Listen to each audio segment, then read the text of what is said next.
Buenos días, iglesia. ¿Cómo se encuentran el día de hoy? Bueno, me alegra verle, poder saludarle esta mañana. Qué bendición que es venir a la casa de Dios y gozarnos alabándole y exaltando su nombre, ¿cierto que sí? Aparte que uno ve gente que quiere, gente que uno aprecia, y pues eso también es chévere, ¿cierto?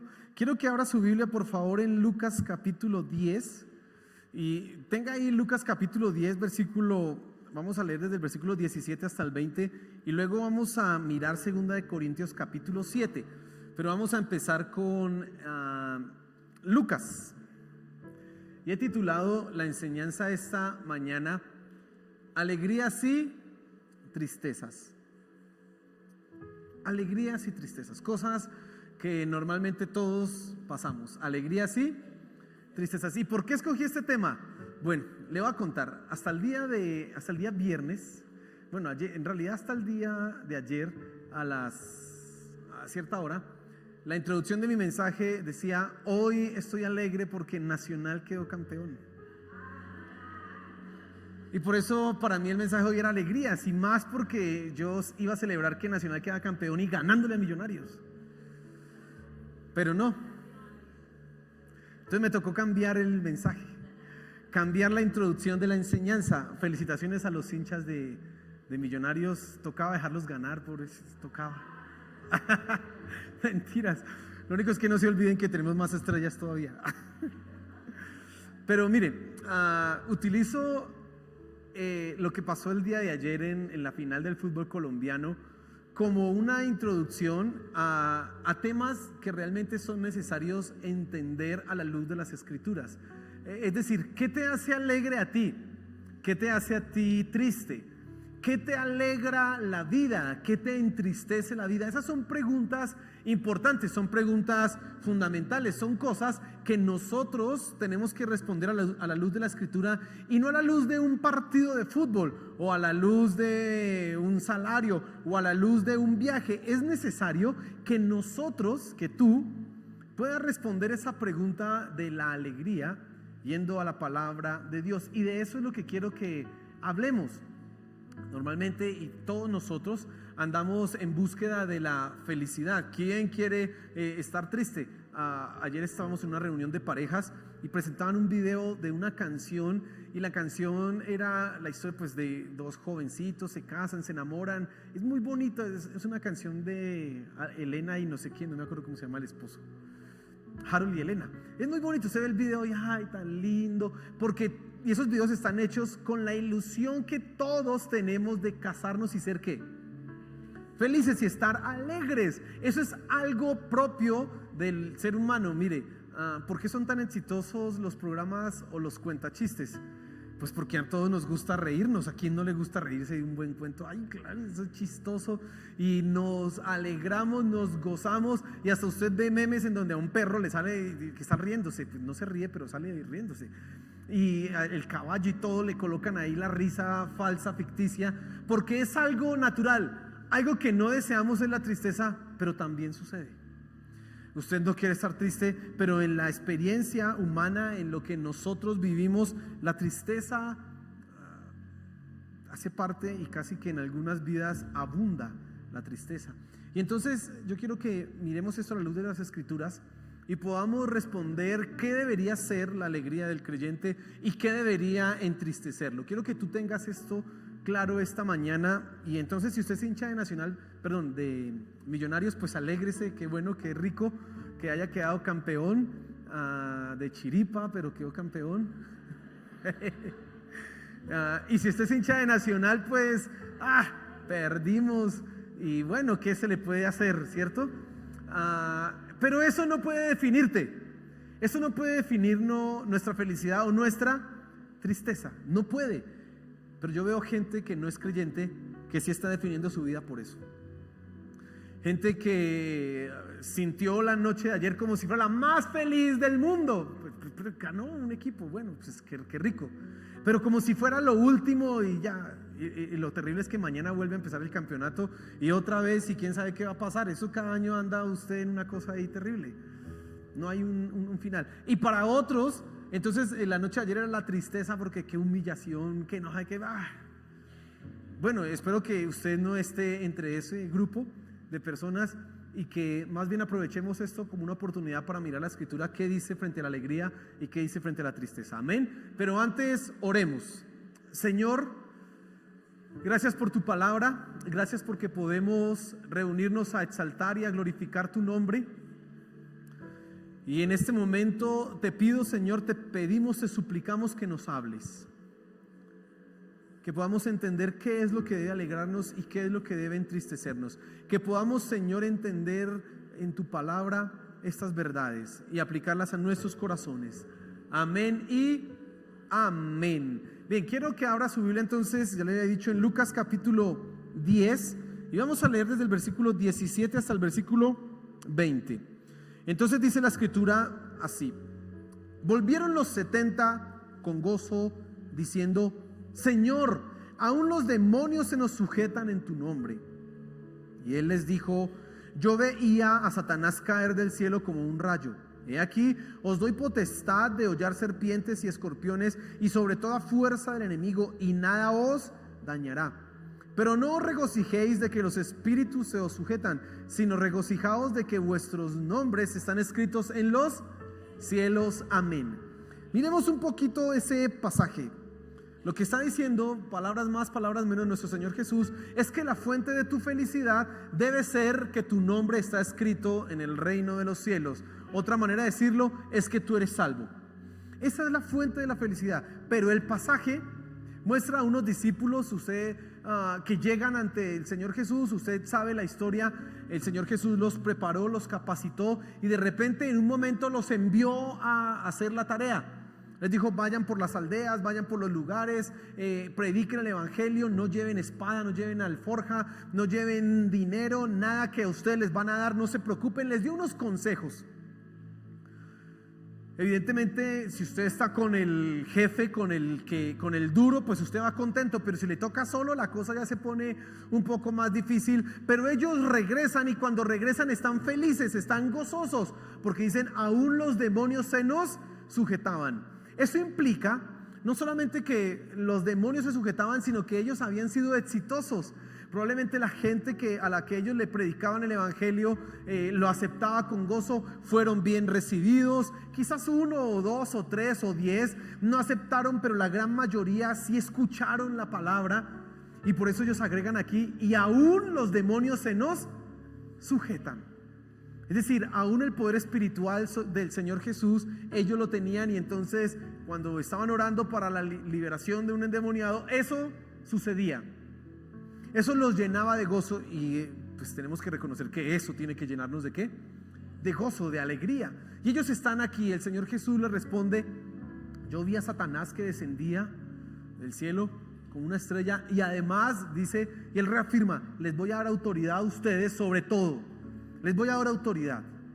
Pero luego agrega una frase en medio de la alegría, una frase en medio del gozo, una frase en medio de toda la felicidad. Dice: alegraos, pero no regocijéis de que los espíritus se os sujeten, sino regocijaos de que vuestros nombres están escritos en los cielos. Qué interesante.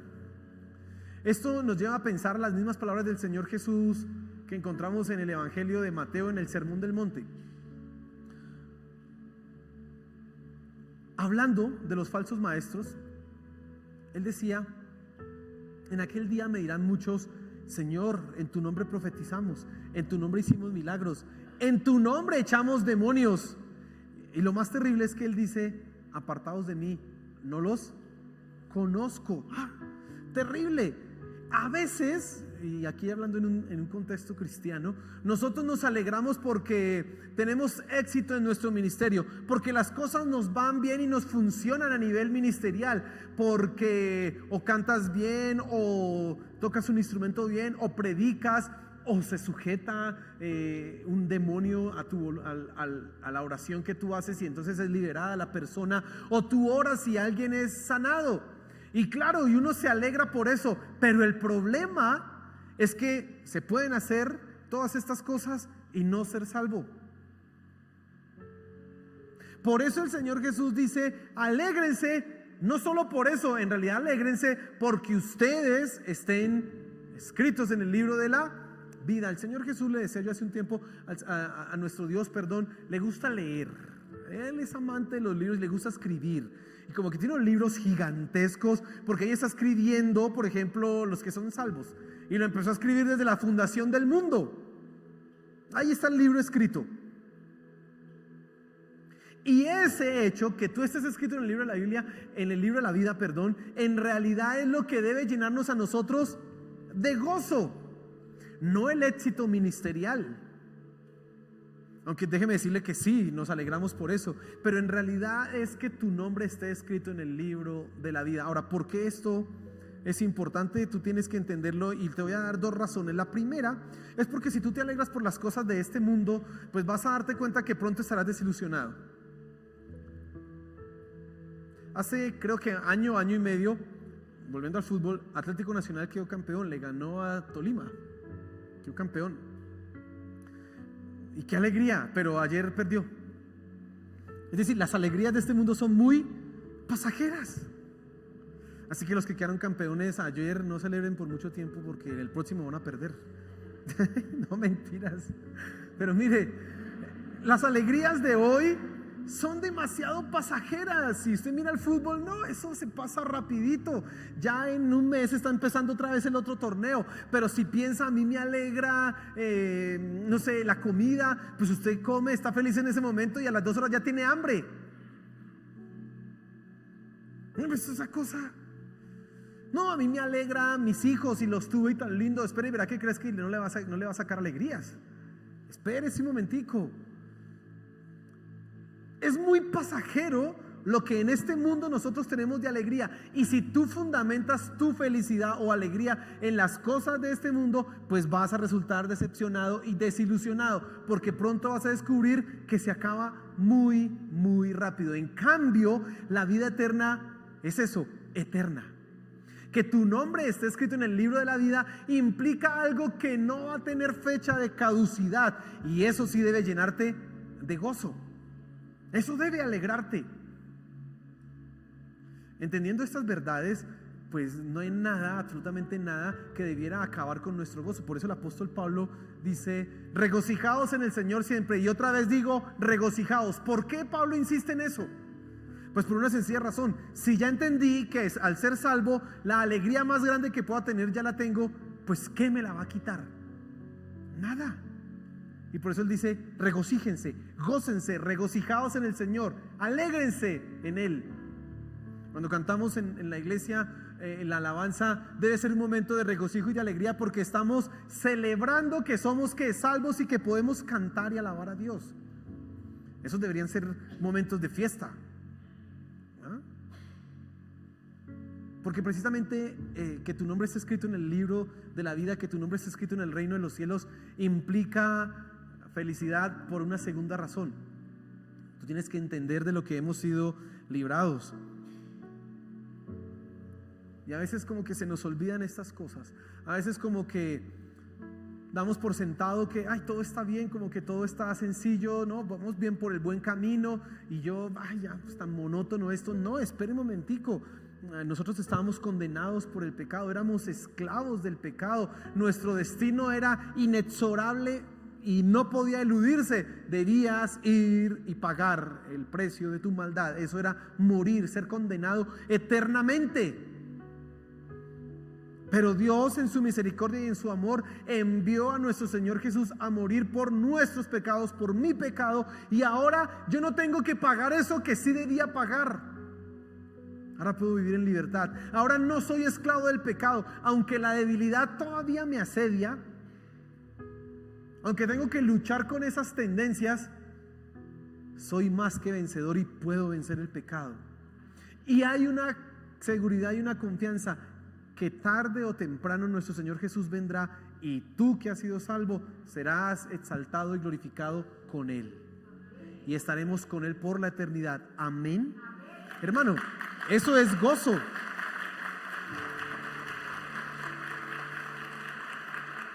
Eso tiene que llenarte de alegría, eso tiene que llenarte de gozo. Y entonces tú entenderás y entiendes que en este mundo las cosas se acabarán. En este mundo las cosas pasarán, pero los que estamos en Dios permaneceremos con Él para siempre. Aleluya. Yo no sé qué te entristece. Anoche yo estaba viendo el partido y me daba la piedra. ¿Cómo cobró ese penalti tan mal? Pero ya, a los 10 minutos, pues bueno, que celebren. Que sean felices un ratico. Pero mira, si es el fútbol lo que te entristece, eso vale muy poco para la alegría que tienes de ser salvo. Si lo que te entristece no es el fútbol y tú dices, no, yo estoy pastor en un nivel superior a eso, pero te entristece porque no ganas lo que debieras ganar, lo que quisieras ganar, pues igual eso también es pasajero.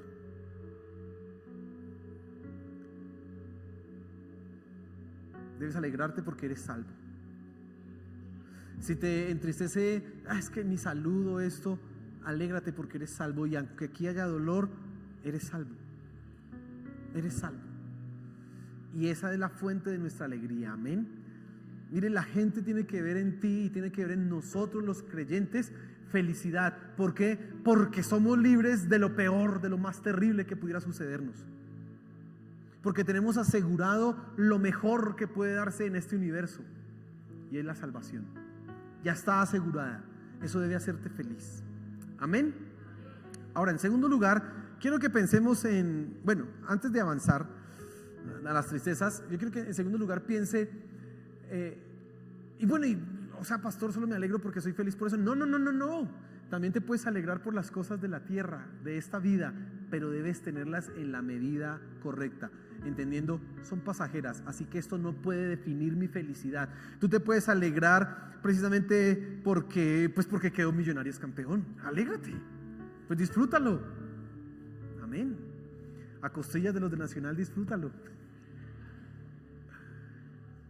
Pero también goza porque hoy puedes ir y almorzar y comer rico.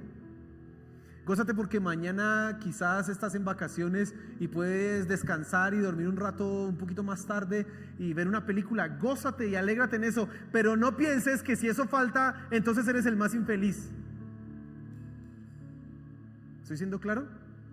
Me puedo gozar en todas esas cosas, pero si llegan a faltar, no pueden acabar con mi alegría, ni con mi felicidad, ni con mi gozo, porque tengo lo mejor, soy salvo. Lo demás viene a complementar, a ayudar. Y entonces cuando tú entiendes eso, ahí sí que disfrutas las cosas. Vamos a una película, pues gocémosla, porque pues se puede gozar. Vamos a comer, quedó campeón mi equipo, quedó bueno, lo que usted desee y quiera y disfrute, hágalo, gócelo, pero entienda, el gozo pleno está ¿en quién? En Dios, en mi salvación, en lo que Él ha hecho por mí. Amén. Y eso nos ayuda entonces a nosotros a vivir vidas equilibradas, porque no podemos ser cristianos que no, yo solo me alegro en la salvación y entonces camine y jugamos. No, porque mi alegría está en la salvación. Ay, venga, camine y vemos el partido de fútbol. No, porque mi alegría está en la salvación. Esas cosas son pasajeras. Bueno, pues eso es una exageración. Eso no es correcto. Y nosotros tenemos que ser aquellas personas que en lo que estamos, pues nos divertimos, nos gozamos y la gente dice, oiga, chévere, vea, la pasan bien, disfrutan, gozan de la vida. Amén. Ahora sí, pasemos a las tristezas. Y quiero que leamos 2 Corintios capítulo 7, por favor. Y vamos a leer el versículo 9 y el versículo 10. 2 Corintios capítulo 7. Y habla el apóstol Pablo a la iglesia de Corinto y le dice lo siguiente, versículo 9: ahora me gozo, no porque hayáis sido contristados, sino porque fuisteis contristados para arrepentimiento. Esta palabra contristado, en realidad vamos a leerla toda como entristecido, porque en realidad es entristecerse. Entonces vuelvo a leer: ahora me gozo, no porque hayáis sido entristecidos, sino porque fuiste entristecidos para arrepentimiento, porque habéis sido entristecidos según Dios, para que ninguna pérdida padecieseis por nuestra parte, porque la tristeza que es según Dios produce arrepentimiento para salvación, de que no hay que arrepentirse, pero la tristeza del mundo produce muerte. Pablo está hablando de la iglesia de Corinto. Esta iglesia ha tenido muchos problemas, muchos líos, y Pablo le escribe 2 cartas que conocemos, y parece que hasta le escribió 3 o 4 cartas. Pero a nosotros conocemos las 2, primera y segunda de Corintios. Y en la primera de Corintios, Pablo en algunos momentos de la carta exhorta y habla duro a los creyentes. Por ejemplo, en el capítulo 6, Pablo dice: ustedes están envanecidos, ustedes no están haciendo lo que deben hacer, porque viendo el pecado que se comete en la iglesia, no hacen nada. ¿Qué estaba pasando en Corinto? Resulta que había un hombre que se había metido con su madrastra. Y resulta que eso era un problema, meterse con la madrastra. No solamente en la Biblia está prohibido, sino que Pablo dice, ni siquiera entre los incrédulos, entre los gentiles, eso se menciona. Dice, y ustedes están aguantando eso. Dicen, no debe ser así. Háganme el favor, expúlsenlo de la iglesia. Y más, en unas partes también Pablo dice, a los que no están de acuerdo con la autoridad que yo tengo, repréndanlos. Pablo habla duro en 1 Corintios, pero en 2 Corintios Pablo cambia un poco el tono. También habla serio, pero cambia un poco el tono. Y entonces esas son las palabras. Y él ahora está feliz. Es interesante, ¿no? Pablo dice, me gozo, no porque hayan sido entristecidos, aunque después dice, sino que fueron entristecidos para arrepentimiento. O sea, Pablo se pone feliz por la tristeza ¿de quién? De los corintios. Pablo, al exhortarlos, logró que esta gente en Corinto corrigiera su conducta. Ellos, al verse confrontados, al verse exhortados, entendieron que debían cambiar la manera de actuar, que debían corregir. Y eso produjo, según lo que vemos en lo que Pablo nos está diciendo, arrepentimiento. Y entonces, tú y yo tenemos que entender que en realidad la fuente de nuestra tristeza, y eso es lo que tú tienes que aprender esta mañana, debe ser Dios. ¿Qué quiero decir? Si a ti algo te debe causar tristeza, es todo aquello que te lleva a arrepentirte y a rendirte a los pies de Dios. Por eso estoy diciendo que la fuente de nuestra tristeza debía ser ¿qué? Dios. Porque si algo haces que no agrade a Dios, si algo haces que no te lleve a la voluntad de Dios, debías estar entristecido. Pero a veces veo los creyentes, a veces tú mismo puedes estar actuando y viviendo una vida en donde cometes faltas, cometes fallas y no pasa nada en tu corazón. Todo sigue normal, todo sigue de la misma manera. Da lo mismo que hubieras hecho o que no hubieras hecho, no pasa nada. Es terrible que nosotros tengamos un corazón tan duro que cometiendo falta, que cometiendo pecado, inmediatamente no seamos exhortados y llevados al arrepentimiento. La conducta normal de un creyente, lo que debiera suceder en un creyente, en un cristiano verdadero, es lo siguiente: comete una falta, comete un error, el que sea. No estoy hablando de cosas grandes, estoy hablando de cosas pequeñas. Inmediatamente siente algo en su corazón. Ay, ¿yo por qué hice esto? Y inmediatamente empieza a sentirse indigno ante Dios. Ay, yo estoy fallándole a Dios. Inmediatamente ya quisiera renunciar y dejar todo, pero entiende, soy salvo por gracia y Dios me ha perdonado. E inmediatamente se arrepiente y cambia su conducta y dice, no lo vuelvo a hacer. Eso debiera pasar en un cristiano. Ese dolor, ese entristecerse, ese contristarse, debiera ser algo que sucede en ti cada vez que le fallas a Dios. Y eso es lo que está diciendo Pablo. Dice, la tristeza que según Dios produce ¿qué? Arrepentimiento. Arrepentimiento para salvación. Y dice, y de esa tristeza no hay que arrepentirse. De esa tristeza usted no tiene que, ay, me arrepiento porque me siento triste, me sentí triste. Como Pablo en Filipenses dice, regocijaos en el Señor siempre. Y entonces ahora usted se siente triste y usted puede pensar, tengo que pedir perdón a Dios por esto que está pasando. No, de esa tristeza no hay que arrepentirse, porque te está llevando ¿a qué? A corregir, a cambiar tu vida, al arrepentimiento. Y tengo que preguntarte en este punto, hoy estás siendo confrontado en tu corazón por el Espíritu Santo. El Espíritu Santo nos constriñe, el Espíritu Santo te redarguye. El Espíritu Santo debe colocar en tu corazón esa sensación de, ay, ¿yo por qué hice lo que hice? Y eso debe llevarte a arrodillarte ante Dios y a arrepentirte, a corregir, a cambiar tu vida. Si eso no está pasando, hay algo mal en tu corazón. Porque ese arrepentimiento es necesario, ese arrepentimiento es fundamental para nosotros los creyentes. Que haya un dolor por el pecado, que haya un dolor por las malas cosas que estamos haciendo, que eso nos lleve a cambiar, a corregir. Pero si no está pasando en ti, está mal en tu corazón. Estás teniendo un corazón duro, un corazón que actúa, que hace lo que hace y no cambia, y no siente dolor. Hay gente que es conchuda.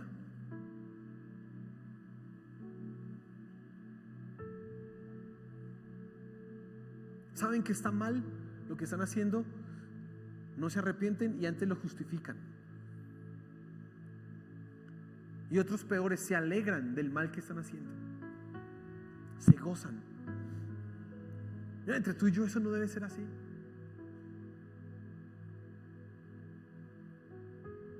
Y entonces esa tristeza que produce arrepentimiento es una bendición para nosotros, porque precisamente eso nos lleva ¿a qué? Al arrepentimiento. Y entonces no todas las tristezas son malas. Es mala la tristeza del mundo, y Pablo dice ahí en el versículo: pero la tristeza del mundo produce muerte.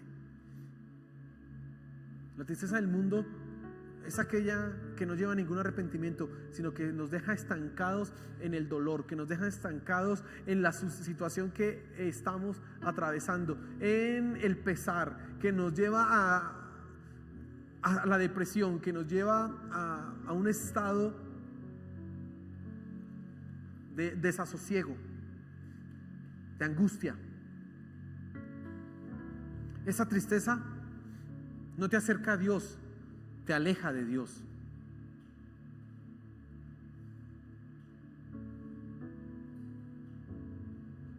Por eso ponerse triste porque perdió Nacional y amargarse la vida por eso es un pecado, porque no te está acercando a Dios, te está colocando en algo tan superficial como eso. Entristecerte porque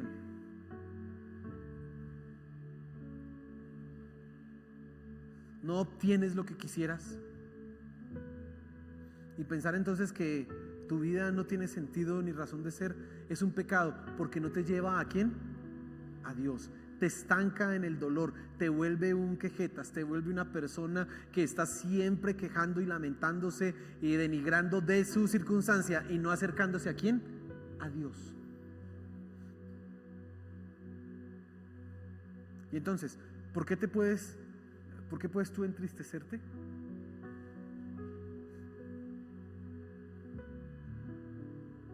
Pues por todas las cosas que en esta vida causan dolor, claro. Porque en esta vida hay cosas que causan dolor: la muerte, el sufrimiento, la escasez, la maldad, claro. Pero si tú no te obligas a que eso te lleve a Dios, eso te está llevando a pecado. ¿Qué tienes tú entonces que hacer? Muy sencillo, tienes que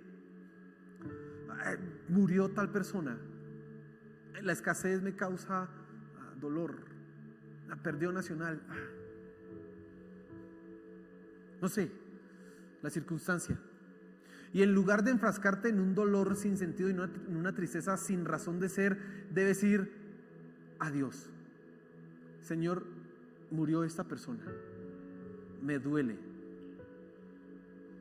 pero si era cristiana, está contigo en el reino de los cielos, así que alegría, y yo quiero estar con ella. Así que cuando yo muera, voy a estar con ella en el reino de los cielos. Y entonces la tristeza se convierte ¿en qué? En gozo. Señor, perdió Nacional, pero igual es mejor que Millonarios. No, mentiras. Señor, yo no me puedo amargar por esto. Porque hay cosas mejores que esto. Pues perdió, sí, qué embarrada, qué tristeza, pero ya. Señor, no me gano lo que quisiera ganarme, no obtengo lo que quisiera obtener, no me tratan como quisiera que me trataran y eso me da tristeza. Pero te tengo a ti, que me has amado cuando no lo merecía. Perdóname por fijarme en esto tan superficial. ¿Lo estás comprendiendo? Eso es lo que un cristiano hace con su tristeza. La utiliza como una plataforma que lo lleve ¿a quién? A Dios. La alegría también, la alegría me enfoca ¿en quién? En lo que Dios ha hecho. Pero la tristeza me tiene que llevar también a lo que Dios ha hecho, a arrepentirme, a cambiar mi vida, a corregir y a gozarme finalmente, porque no hay tristeza en este mundo que sea superior a lo que Dios ha hecho. No hay tristeza en este mundo superior a eso. Entonces, hermano, tú necesitas revisar tu vida, analizar tu corazón. Debes revisar qué es lo que te está produciendo alegría. Y si lo que te está produciendo alegría no es Dios, sino cosas terrenales, estás cayendo en idolatría y vas a ser decepcionado.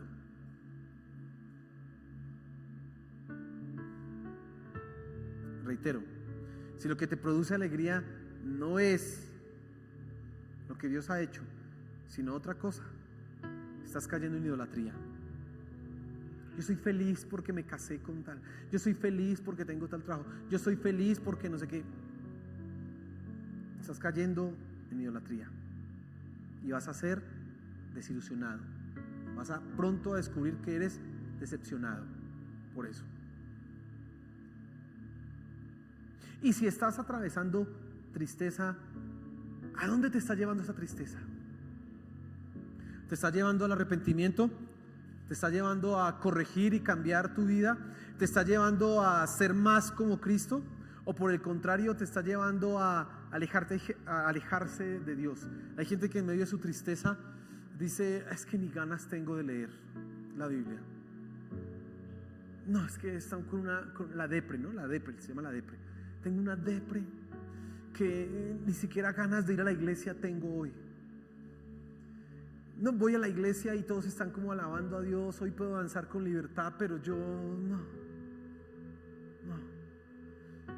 Ten cuidado, porque esa tristeza no te está acercando a Dios, sino que te está alejando y produce muerte. Eso no te va a ayudar. Por el contrario, esa tristeza debías enfocarla en acercarte a Dios y arrepentirte y corregir y decir: Señor, ayúdame. Y en medio de tus tragedias, en medio de tus dolores, porque los hay, y claro que vamos a sentirnos mal, y claro que debes entristecerte. Es más, uno no quiere entristecerse, pero se va a entristecer, va a pasar. En medio de eso, no permitas que eso gobierne y domine tu vida y se convierta en el centro de toda tu experiencia. No, esto me debe llevar a Dios, esto me debe acercar a Dios, y si es de arrepentirme, pues me arrepiento. Si no estás sintiendo tristeza cuando pecas, cuando cometes un pecado, cuando faltas, tienes que revisar tu corazón. Y si sientes tristeza por otras cosas en la vida, pero no las enfocas en Dios, tienes que tener cuidado. Tienes que tener mucho cuidado, hermano. Póngase en pie.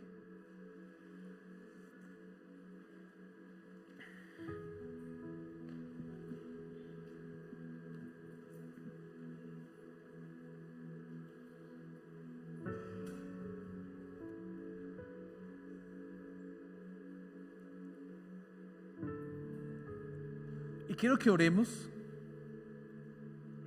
pensando en estas cosas que hemos hablado esta mañana, y voy a empezar de atrás hacia adelante. Probablemente tu corazón está entristecido, acongojado.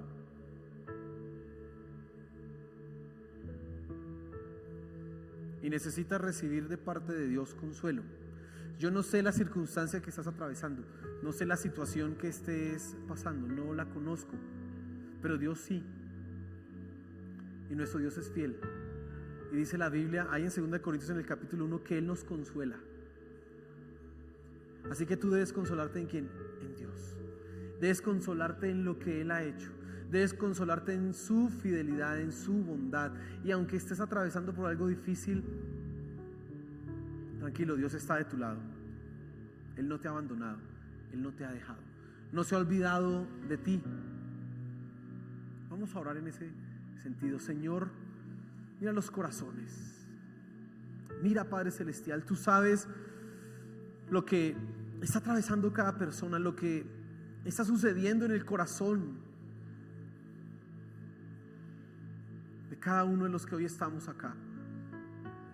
Tú conoces esas situaciones dolorosas, tú conoces esas situaciones difíciles. Te pido, Padre, que tú seas trayendo consuelo a los corazones, que tú seas llenando la vida a tal punto que sea comprensible en nosotros, no solamente intelectual, sino en una experiencia en nuestros corazones, que sea comprensible que tú estás con nosotros y que en ese dolor, en esa tristeza no estamos solos, que tú caminas con nosotros. Por favor, Padre, yo oro por cada uno que está entristecido, por aquel que está pasando por circunstancia difícil, por aquella persona que lucha con la depresión.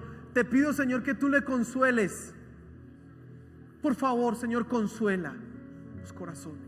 Aquellos que han perdido un ser querido, aquellos que no saben ni siquiera por qué están entristecidos, yo te pido, Padre Celestial, que tú toques sus corazones y les consueles. Por favor, Señor de los cielos. Por favor, Padre Celestial. Espíritu Santo, toca los corazones y consuela. Trae consuelo, que sea para nosotros claro, vivido, experimentado en nuestro ser, en nuestro corazón, que tú estás con nosotros y que al tenerte a ti es más que suficiente.